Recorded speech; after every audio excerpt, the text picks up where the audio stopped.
Hey, Hi, Michael. How are you? I'm good. How are you? I'm great. Thank you very much for accepting my invitation and accepting to be on my show. Yeah, it's a pleasure. Now, and is it Sai? Am I pronouncing your name correctly? Sai? Yeah, correct. Okay, great. Awesome. How are you doing? I'm doing great. So, how are you doing? Yeah, pretty good. Pretty good. So, I've gone through your profile. I can see you're doing a lot of work. So, I thought to tell about your work and a little bit of your previous experiences and your interests to my audience. Right, right. So yeah, so my background is in visual arts. So painting, portraiture, that kind of thing. Some graphic design work, some freelance work like that. Um, and sort of on this sideline aspect, I've been doing a pretty modest blog and video blog about current events and politics and issues like that, and particularly, I guess, how it relates in Canada, but I think it's also kind of a global thing at the moment that people are trying to figure out how the world is working. Awesome. So, before talking more about yourself and about the work that you're doing, can you please introduce yourself to my audience? Yeah, well, my name's Michael Harris. I'm an artist from Toronto, Canada. I do painting, oil painting, represented by three galleries in Toronto and one in Australia, in Melbourne. I do a lot of graphic design work, freelance work, and I've also been doing a blog and a video blog for the last few years concerning the issues of the day and how we're all trying to figure our way through what's been coming at us over the last few years. So that's great. So you're an artist from long time. Yeah, my whole life basically, but professionally for probably 20 years at least, I guess, at this point. Okay. So I'm Mhm. sure you might have done a lot of work. Yeah, plenty. I mean, I've got a website that maybe we can send a link to if people want to have a look at the work, and that'd be easier than explaining it since it's it's all visual. I've done some music as well in the past. So what makes you do whatever you're doing? Whatever I'm doing, well, if it's uh, the artwork aspect of it, like I said, it's something that I've always done. So since I was a very young boy, I've always drawn.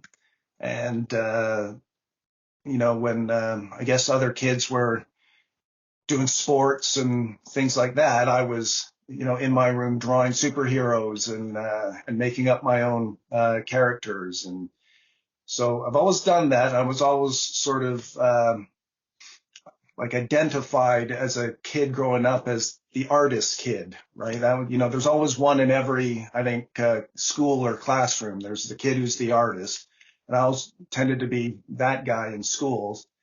And so, it's just sort of becomes a thing that you do more and more, and you get better at. And then at some point, you figure this is something that I should do professionally, and so that's how I got into it. And it just kind of carries on from there. Pretty much the way anybody, I guess, falls into any kind of profession. So where is that imagination comes from? Yeah, it's interesting because there's nobody in my family who is artistic or paints or draws or does music or anything like that. So I don't know if, is it a past life thing? Is it, is it something like that? But yeah, the inspiration, I guess, for um, doing the work that I'm doing now is it's just sort of what comes to you at the moment. I think, some idea or some concept kind of uh, grabs you, and then it's about exploring that concept or that visual idea that you had in your head. And the way it really works is that at least the way I work, is that for a lot of it, I'm not sure how it's going to turn out in the end, which is part of the excitement about it. That's what makes it so interesting, is that you're kind of discovering it as you go along. And every time you start a new piece, it's always a challenge to, how do it's like you're starting something from scratch all over again. So you've got the technical kind of skills that you've built up, over years of using the materials and all the practice that you do. But still, every time that you start a new piece, it's starting from scratch. And how do you do this? How do you actually make this work? And you discover it as you go along. So it's a really, for me, that's the interesting part of it, is the process of it. And I think every time you finish something, you've learned so much in what you've done, is that that's the jumping off point for the next piece of work that you do, right? So you're always kind of growing and learning as you go, and I don't think you ever stop figuring out how this happens and how it works and how to do it. And I think that's what makes it interesting for me. And I think it makes the work interesting for people to look at, because I think there's some aspect of that searching and that inspiration that comes across in the final work. I hope so, anyway. Great. Before talking more about the great work that you're doing, I just want to say about my sponsor for this episode. So, which is Start Adam.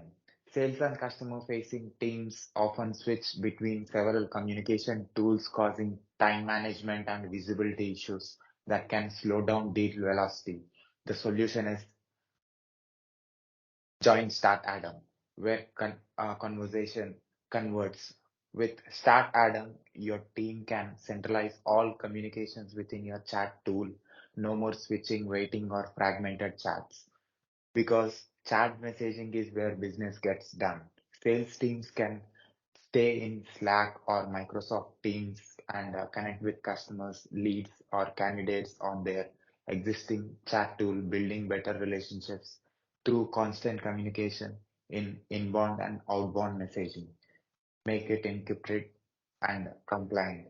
Plus, bring all communication into your CRM or ticketing system. No data entry required. Join Start Adam to enhance customer relationships and close deals at hyper speed with unified chat. Thank you very much, Michael, again for being on my show. Yeah, that's great. Where in India are you? Yeah, I'm from South India, Oh, Hyderabad city. okay, yeah, because I did a lot of traveling. That was part of my learning process as an oil painter. I brought my paints and brushes with me, and did a bit of a world tour, backpacking. And I spent about a month in India. It was a long time ago, but yeah, I loved being there.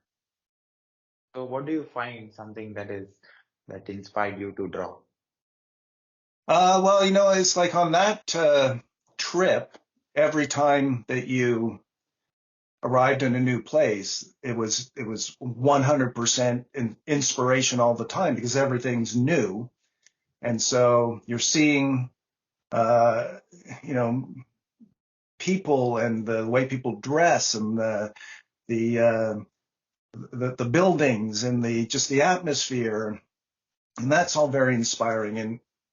for me, part of that traveling experience was to bring that kind of openness back home with me, because when you're in your own home country and places that you're used to seeing all the time, you're around it all the time, it tends to fall into the background and you stop noticing it. So I wanted to bring that kind of wonder that you have when you're in a new place, those eyes, that sensibility to being in my own country and my own city, and being able to see kind of my environment through the eyes of a traveler, sort of keep that kind of mindset, right? And so that's makes you look at very mundane things in a new way. And if you're doing work like landscapes, or if you're doing cityscapes, if you're doing people, you're always sort of expanding the way you see what you're looking at. And it's a nice thing to see your own environment with kind of fresh eyes, and to kind of keep yourself kind of on your toes, to be open to whatever is coming at you, and to let that kind of inspire you. So, what is driving you? What is motivating to you to draw different things and imagine different things? Uh, I think it's partly uh, curiosity about people and about the world. And in a way, when you like draw or paint something, you kind of grab it and bring it into you, right? So it becomes closer to you than simply observing it at a distance. I think there's some aspect of it like that, where you know it's you sort of it's like thinking visually. It's like thinking about the world and taking it in and kind of processing it in a way that now you can look at it uh, as sort of saved, it's sort of captured. It's like sometimes I think it's kind of frustrating in a way to uh, so even if it's something beautiful, you're sort of confronted with this beauty, and it's like you want to do something with it. You want to feel it more deeply, or grasp it in some way. And I think artists have that uh, offered to them, right? I think that's part of the thing that drives them, is trying to relate more, trying to be closer to that, to make that solid in a way. Those feelings of being moved by something, or being inspired, or being even upset by something, or something that makes you sad, or something that makes you wonder, and you're sort of driven to get into that in a bigger way, in a more solid way, I guess. And painting, I guess, other forms of art as well, poetry, writing, music. I think it's all a way to kind of, for the individual to kind of become more connected to that thing that's causing these feelings in you, that's sort of um, moving you, and waking you up to something that's bigger than yourself. I think it's something like that. It's very hard to kind of articulate, but and I think artists throughout history have been asked to kind of articulate what is it that you're doing, and why do you do it. And I think they all wind up kind of stumbling their way through an explanation for it, as I'm doing now. But it's something like that. It's something like becoming more involved with the world and the wonder of it. Something like that. So, as an artist, you are expressing your imagination in the form of art, and you are making people to connect with it. You express because you want to express, or you express to impress. Yeah, well, I think the drive happens regardless of whether or not it's going to impress somebody, right? I mean, this is part of the thing with doing art. You kind of do it first, and then you put it out in the world, and you see how it what it does out in the world, as opposed to maybe some other kinds of jobs where you get an order to create something, and then you know this is what that person is going to want, and it's kind of paid for in advance or something. In this world, you create something and then see what happens once it's sort of released into the world. So there's that drive that is kind of happens regardless of the reaction you get to it. But I think in the to do it professionally, you also have to have that professional attitude of, this is going out to a market, an art market. So you have to have a very high standard for yourself to sort of be able to be part of that sort of professional world of doing art. And hopefully you do impress people with it. I think, for me, when a piece is finished and I can kind of put it aside, maybe not look at it for a few days and then go back to it. Sometimes I'm impressed with it. Like if I'm impressed with it, if I think, wow, that's pretty good, how did I do that? Most of the times my reaction to it will be similar to other people's reaction to it. And in this 20 years, what kind of work that you have done and what you like most? I have done a bit of everything. I've done, pretty much any kind of medium as far as painting and drawing goes. So watercolors, acrylics, gouache. I've wound up doing oils primarily, which is my favorite thing to do. And for subject matter, again, I've pretty much done anything you can think of, from landscapes to still lifes to portraiture. Um, Not so much abstract work, although, I've gone in and out of that occasionally. It's sort of a fun thing to do as well. I like representative work, so stuff that you would look at and you'd go, yeah, that's a person and that's a field or a tree, that kind of thing. Um, yeah, so I've done a little bit of everything. Probably my favorite thing to do is people. I love painting people. Um, but also, landscapes. I like doing landscapes as well. And I've done series of tree paintings. So it's interesting. But regardless of what the subject matter is, it's always kind of this similar sort of draw to do it. And then the process of exploring the thing that you're trying to represent in oil paints, and how do you use colors to do that? And because at the end of the day, you're basically, as a painter, you're putting colored goo on a stretched piece of cloth.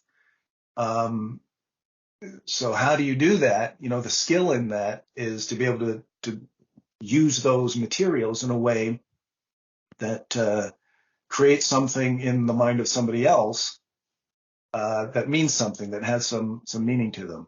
So it's an interesting kind of magic or something that happens, and I'm always uh, interested in seeing the responses from other people to my paintings, and sometimes they will have interpretations that I didn't intend. So people bring their own interpretations to artwork, and then they tell you, "Oh, this is what you meant by that," and you're going, "Sure, yeah, if that's what you think, then maybe I did." This really is. It's a very interesting thing to experience. It's to do something and to have people respond to it in any way, I guess, but particularly when it's a positive way. So how do you see things in your mind that nobody has seen until you expressed it? Well, I think everybody sees things in their mind that nobody has seen, right? I think that's the norm for everybody. Um, and then you have, people who do what I do who can get that out of their mind and turn it into something physical, right? So sometimes I'll have, like I did a series uh, years ago of, I don't know if you know the Mounties in Canada. They're the kind of the police force with the red tunics and the hats and riding the horses. So I did a series of crucified Mounties years ago. It was one of my first solo shows that I ever had. And that just came to me as an image of like a Mountie and kind of a classical looking painting, but crucified on a cross, right? Um, and it was almost as if I had to come up with what I had to do. It just felt like I needed to get that image out, right? So that was in my head and I needed to get it out. So I did a painting of it. And then I turned it into a series and saw it as having sort of social political commentary on, maybe where Canada was at that time and Canadian culture and attitudes and things. Um, but sometimes that's just what happens is that you'll get an image in your head and turn it into something that you can look at. And it's almost like a drive or an impulse. It's like you need to get that out. Yeah, it's a very peculiar process. So how much time you take in order to put your imagination out? Yeah, I mean that's it's an interesting thing because the question that people ask most when they see one of my paintings is how long did that take? It's usually the first question they ask. And even though they've been asking that for 20 something years, I'm never prepared for it. I never have an answer. And I'm always kind of like, oh, gee, yeah, how long did that take?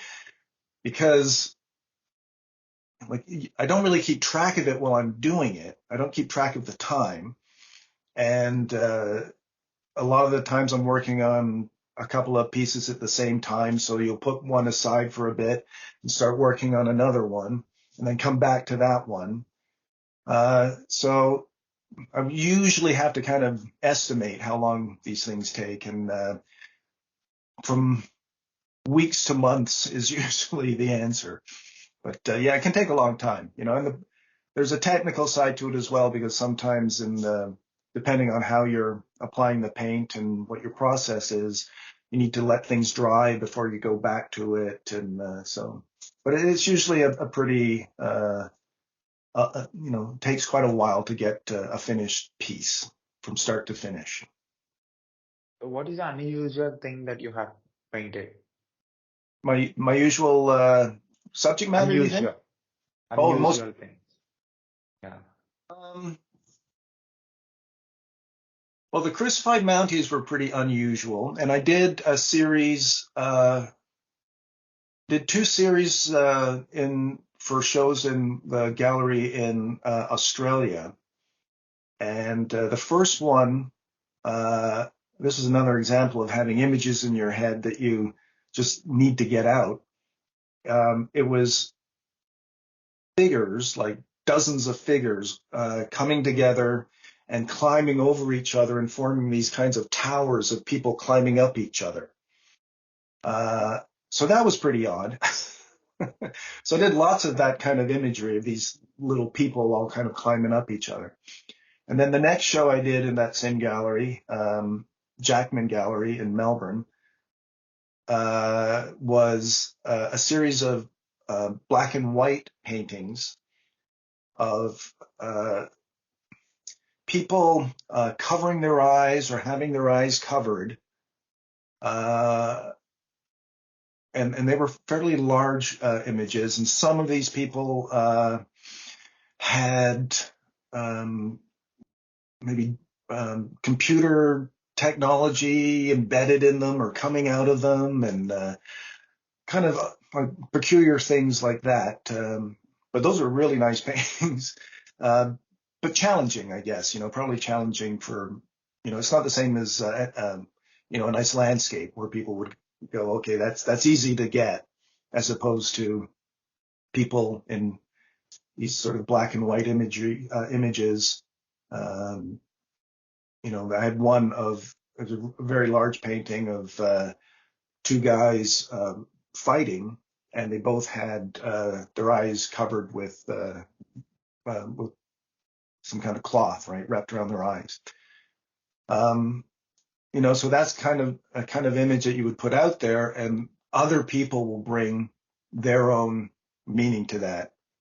I like to kind of leave it that way as well, without being too explicit and telling people this is the meaning that you need to derive from that image, right? It's nice to put those images out there, and then people are it inspires in them thought and controversies, and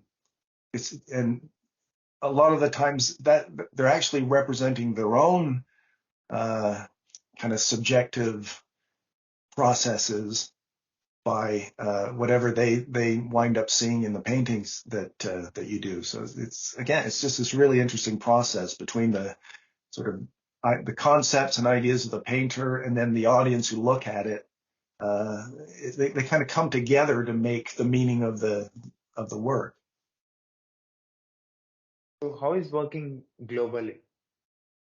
Globally, Yeah, as in having a show in Australia and yeah. working. Yeah, it's really interesting. There's sort of technical challenges with, just obvious things about shipping work and all of that kind of being available for shows. The two shows I had in Jackman Gallery in Melbourne, I have family and friends there, so that makes that a lot easier. Um, and I was in Australia for quite a while during that period. Uh, it's interesting the work that carries over between different cultures and the work that's very localized. So if I was doing landscapes in Australia, which I had done a few, um, those won't necessarily translate to having a show in a gallery in Canada because the colors are different and the trees are different and vice versa. It wouldn't, like North American landscapes wouldn't translate to people in Australia. And for something like landscapes, I think it's mostly people want to see their own environment reflected back to them. That's the connection for them, right? So if you're showing them landscapes from a different end of the planet, then they don't feel the connection to it as much, I think. So there's little things like that, But if you're doing these kind of sort of imagery paintings that are more sort of universal in subject matter, and that people can bring their own kind of interpretations to, then I think it crosses over. So So how do you develop this skill, this ability? How you got this ability, and what is your inspiration to do this? yeah, I think, like I said, it's like it was something that I was born with, and I never, like, I don't have any memory of not drawing and painting. It was since I was as young as I can remember, I was doing it, and my parents always would tell me that, I think my mom said, I was born with a pencil in my hand drawing stuff. So I guess it's just something that, in my case, I was born with and that I love doing and I really identified with strongly as being an artist. This is what I do. And I always had this kind of conception of myself when I was a kid of doing this and getting better and better at it. And, I would see other, you'd go to art galleries or see paintings and books of, these great painters. And when I was very young, I thought that's what I have to do. You have to try to get to that level, right? So it was this process, and starting out with, I always looked at oil painting as sort of the ultimate form of visual art. And so, but it was kind of daunting to me because there's a lot of solvents and color, all these kinds of things involved with it. So I started off very sort of tentatively by, maybe starting with colored pencils and then maybe watercolors. That seemed a bit safer. And then eventually, okay, I'll move into acrylic paints, and that will be the step before I finally move up to doing oil paints. And I'm self-taught, so I never went to school for any of this. So it was all kind of my own searching and figuring it out as I go along process, right? So, which was good for me though, because it got me using like so many different mediums and becoming fairly proficient in whatever I used. And so now if I get any kind of commission jobs, like I've had some illustration jobs recently that or request was that they were done in watercolor, so I can do that. If I have to do things in marker or pen and ink, I can do that. But yeah, just this process of kind of growing up and my ability to do this kind of grew up with me at the same time. I assume that's what happens for most people who do uh, visual art of some kind. I think so. Anyway. So how much you understood about painting and drawing? How much do I what? Sorry. How much in this 20 years of your work experience, how much you understood about painting and drawing? Um, how much did I understand about it? I think well, anybody starts out not understanding anything about it. Certainly, I'm trying to understand it as a career. There's no real um, instruction on that. Uh, so it really is kind of a process of learn as you go, and self-education on it. Um, and what would happen is you'd see other artists, famous artists that had some kind that resonated with you in some kind of way, and then you kind of looked into their story, and that kind of gave you a bit of direction, and you would look into other artists and see their techniques and their style, and then you would try that out a bit. So it was always that kind of process of trial and error and figuring out as you go along. Um, and if like in school, in like grade school, primary school, or high school, you'd have art classes when I was a kid, but it never really worked for me because I was always better than the teachers at drawing and painting, and so I never felt like they were qualified to give me instruction, which really annoyed them. And it's obviously pretty arrogant for, a 12-year-old to think you've got nothing to teach me, old person, or whatever it was. But, in a way, though, there was a lot of confidence in what I was doing at the time.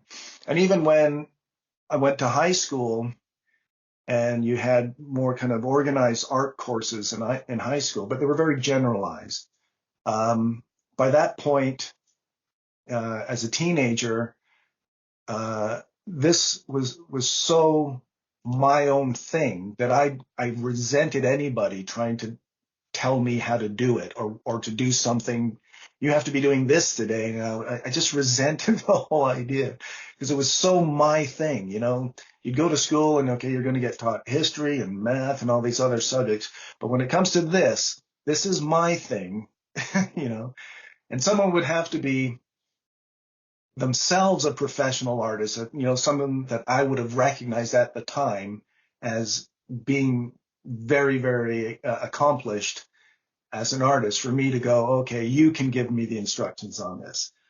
Whereas in school, you just had people with a general knowledge, I guess, of art who were teaching kids who had a general interest in art and not any kind of specific, passion for it. So, yeah, I learned a lot more actually after I left school, I think, than I ever did in school. Yeah. So as an artist, how do you look at world? Um, it depends on what level of the world, I guess, we're talking about, right? I think part of the thing as an artist, I think, at least for me, is that uh, I think you tend to be more observant of the world, and you tend to look at things uh, as artworks. So if you're walking around in your city, for me, my eyes are always falling on things that are about color and about form and about shape and the movements of people in spaces uh, and then you kind of connect that to the culture that you're in and how this is connected to that. So there's an aesthetic thing that happens spontaneously, and then you kind of bring a sort of interpretive level to it. Um, that all kind of becomes one thing that you bring to actually sitting down in your studio and deciding to do a painting about any particular subject matter. But yeah, if we're talking about looking at the world just visually, then it's just, kind of constantly uh, evaluating things aesthetically. And I think if you do this all the time, if you do it professionally, then your sort of awareness of uh, the aesthetic nature of your environment gets very heightened. So you're always kind of sensitive to it. And then, which makes you sensitive to ugly things as well. When things are done in an ugly way, I think it really stands out to you. Whereas a lot of other people, it's just the background that they're walking through at any given time. Something like that, I think. And what kind of responses you get for your work? Yeah, generally really good. Um, One of the things I really like is that, um, there's a lot of people who don't have much direct involvement with uh, visual art, right? So they might have gone to, an art gallery in school, or they might have gone once or twice over the past 10 years or something. And so they don't have any real thought or feeling about it. And for a lot of people, the most interactions that they have with art is in books and reproductions.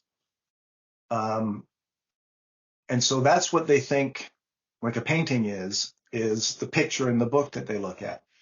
And when people like that come into, my home or my studio, to see people who I know don't have a lot to do with the visual arts engage with paintings in a very positive way, I find that really exciting and interesting.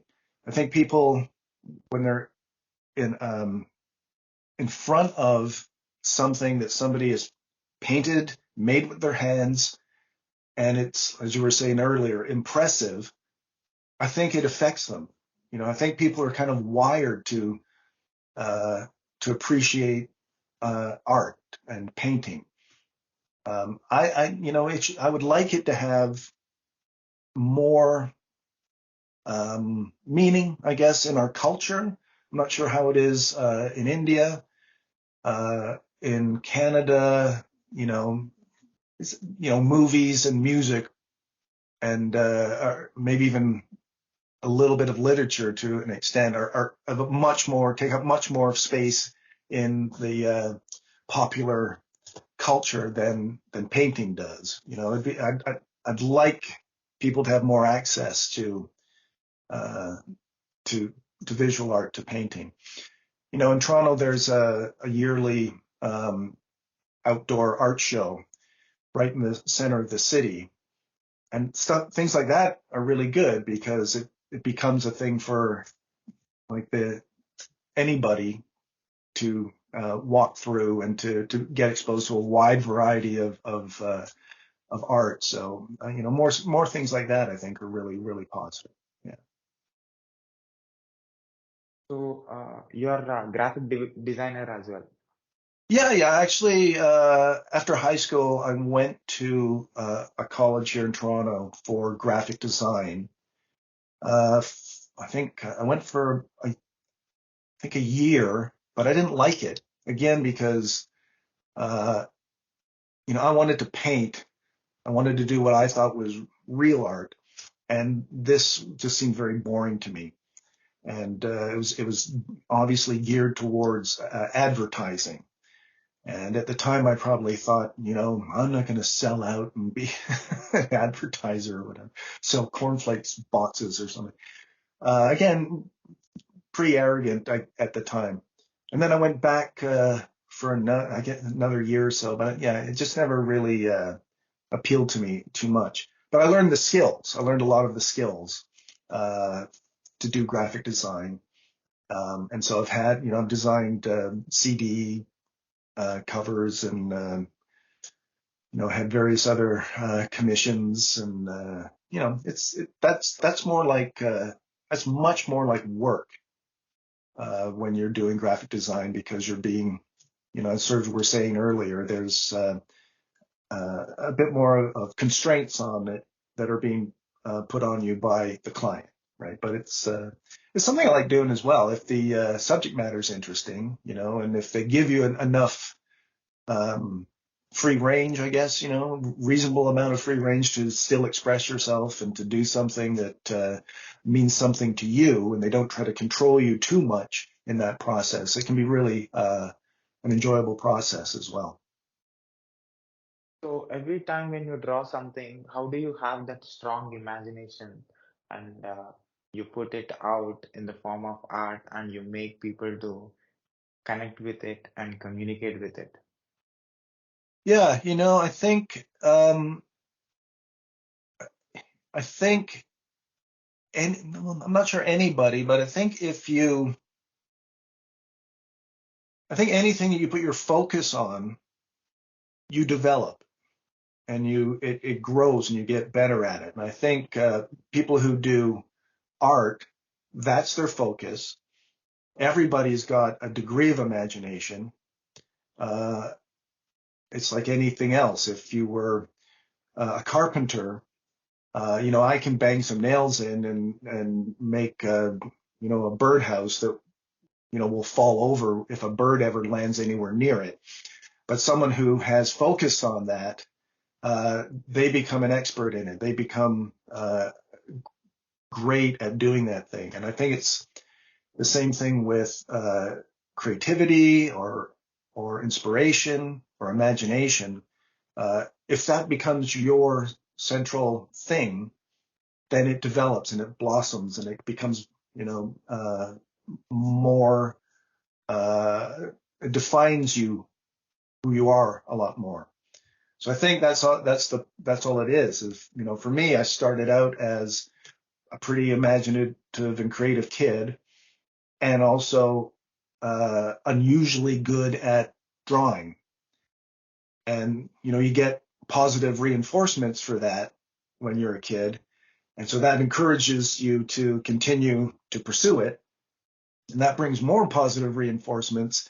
So you tend to kind of pursue what you get patted on the back for doing, and as when you're very young, and then that becomes your thing. That becomes who you are, how you approach the world, I guess,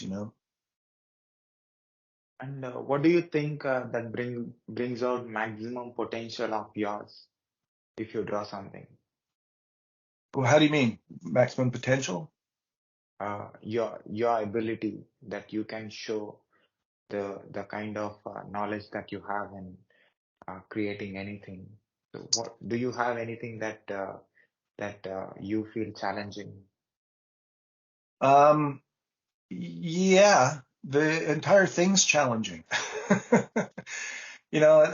Sort of like I said earlier, it's that um, when you start a new piece, particularly if it's a subject matter or you're trying to do maybe a style that you haven't done before, it's very challenging. Um,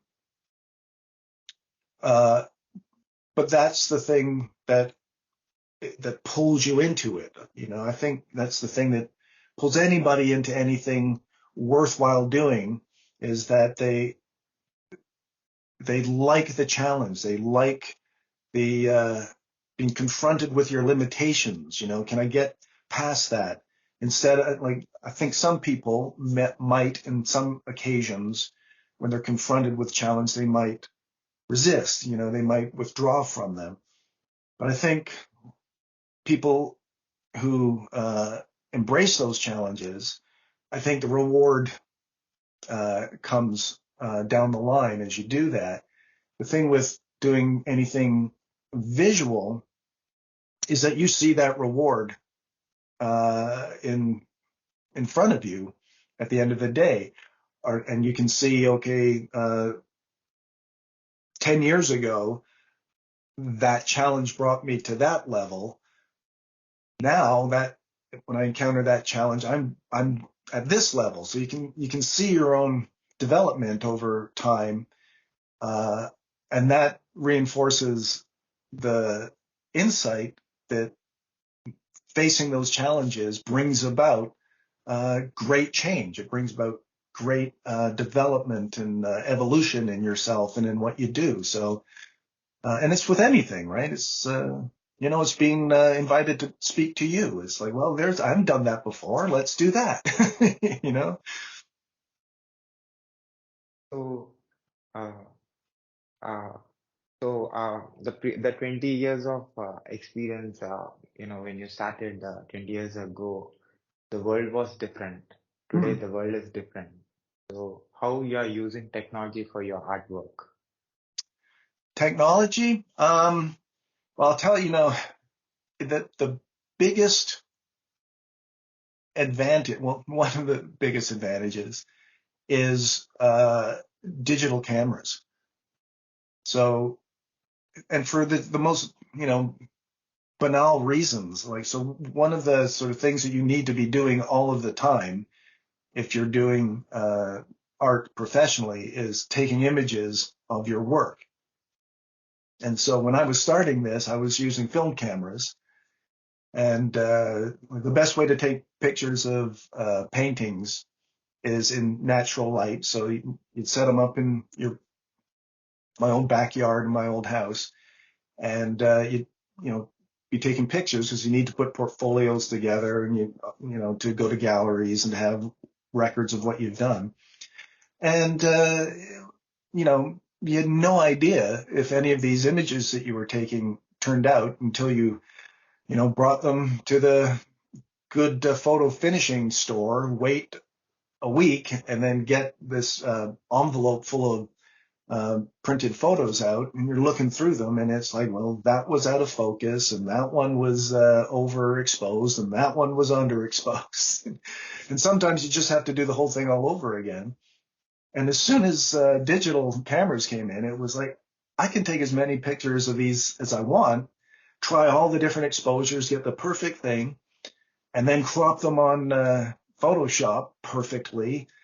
And it just solved like 90% of the problems that you have with constructing your portfolio and things like that. And then, of course, just, digital technology for finding references for certain things, so you go to image search if you need a particular reference for, something that you want to include in whatever you're working on. And I did a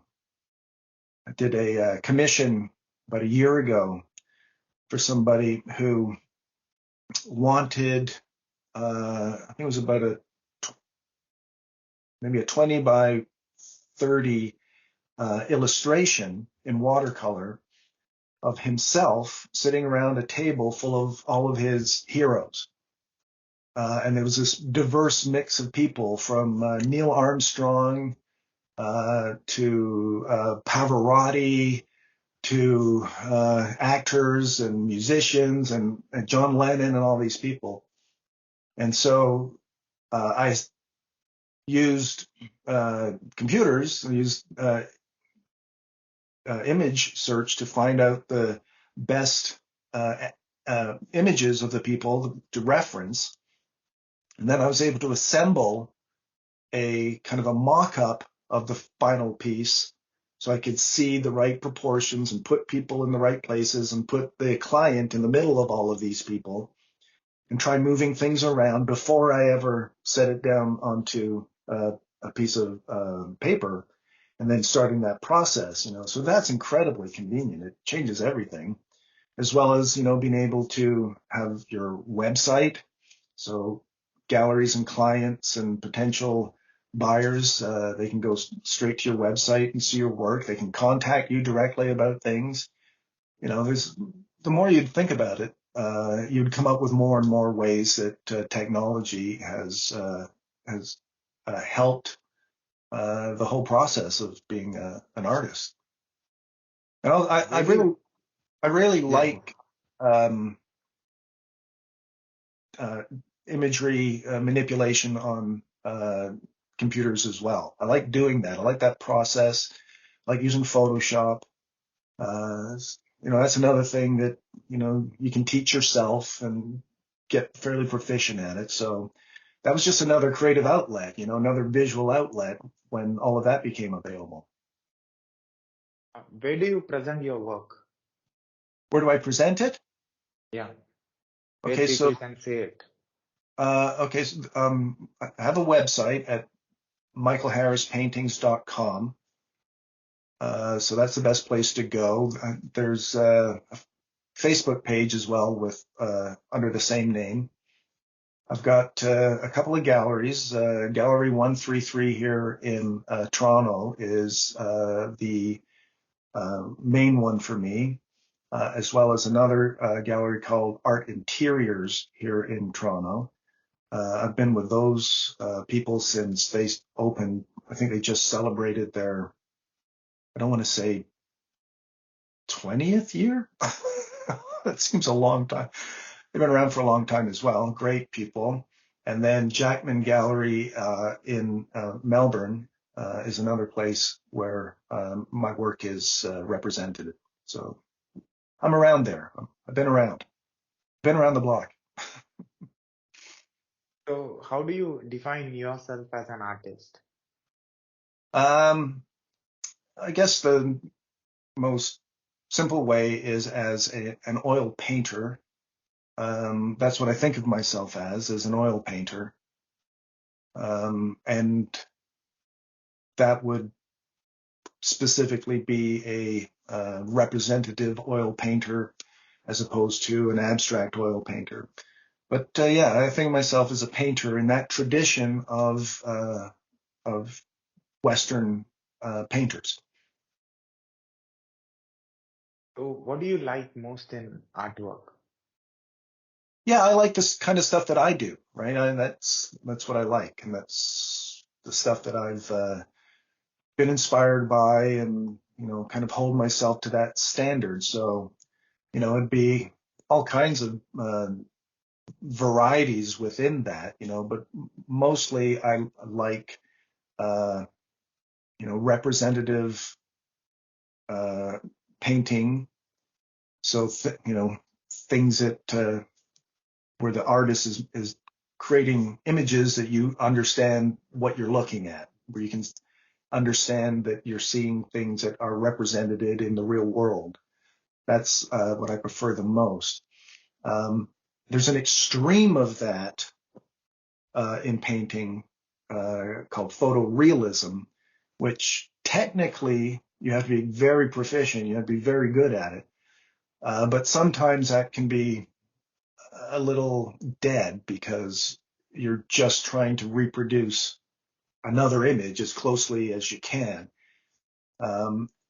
Skill wise, it takes a lot of skill to do that, but I don't find that to be very inspiring personally. I don't find a lot of that kind of work to move me. I like the mistakes. I like the moments that happen in a painting that you weren't planning, that you're responding to what's happening in front of you. It's kind of like if you would think of improvisation in jazz or something on a guitar, where you're just kind of in the flow state. Things are happening and you're going with it, and you're amazed about what you're seeing happen in front of you as somebody standing beside you would be, that kind of thing. I like that. And how you want people to remember your artwork after 100 years? Well, after 100 years, it won't matter to me at all because I won't be here. Uh, but who wouldn't like to be remembered and well thought of and have their efforts that they made during their time here appreciated. And, I, if anything, I would like people to get pleasure and joy and feel inspired themselves out of what I do. I'm always very grateful and happy when people respond positively to the work that I do. When other people tell me it has meaning to them, that gives it a great deal of meaning to me beyond simply what I experience from doing it. So the more of that, the better. That's what I would like. And as an artist, what is your observation about my work? Have you seen any videos of mine on YouTube? Of your, I glanced at a couple of things. Yeah, very beautiful. You have an aesthetic sense in your own work, I find. I should do a portrait of you.